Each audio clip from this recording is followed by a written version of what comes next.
Now to forecasting change and saving St. Augustine, Florida's oldest city, and for many, Florida's favorite city, is in danger. Yeah, we've seen the popular tourist stop taken over by storms. Even on a sunny day, water can fill the streets. Meteorologist Danielle Giuliano takes a look at how this constant flooding has changed St. Augustine. And also the plan to protect some of the most historic locations from the rising sea.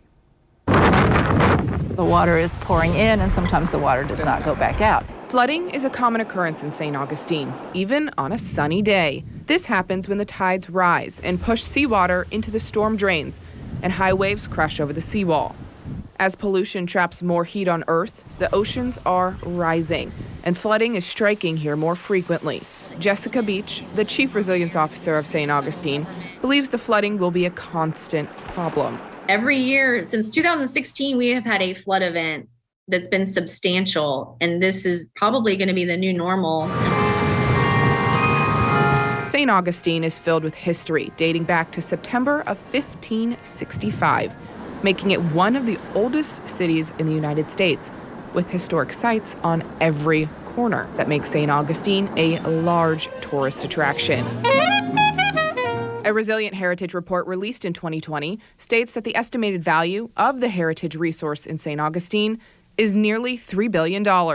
Flooding in St. Augustine is a common occurrence, and it impacts the historical sites. The big question is, what are they going to do about it? Leslie Keys, a visiting scholar with Flagler College, asked some good questions. What can we adapt? What can we lift?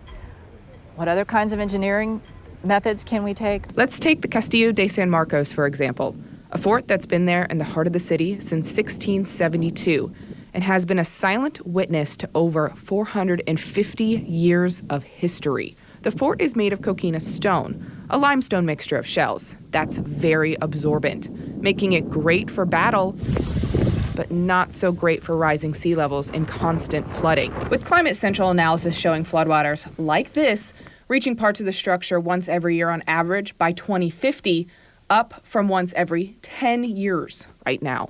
Coquina, like any limestone, can be damaged by water. There's usually not water in here. There's not supposed to be water in there. So it's supposed to be a dry moat. Yes. We met with Keys after the latest nor'easter, which pushed floodwaters over the seawall into the moat with nowhere to drain. Anytime we get sunny day flooding, we get nor'easters, we get hurricanes, they flood the downtown area, make the area impassable, and often create a lot of damage to the local community. A coastal vulnerability assessment completed in 2016 highlighted some of the climate-related threats facing St. Augustine. Since then, the city has pursued several adaptation strategies, like retrofitting the city's drainage system with what are known as tide check valves. The valves allow street water to flow out, but keep the salt water from flowing in. And that's essentially retrofitting our storm pipes with these one-way valves that keeps the salt water out of the road. There are 103 drains throughout the city, with 43 tide check valves installed so far. So we want to prioritize those areas where there may be more historical resources to make sure we're putting some infrastructure in place there to help protect it. The city, alongside archaeologists, are mapping shorelines,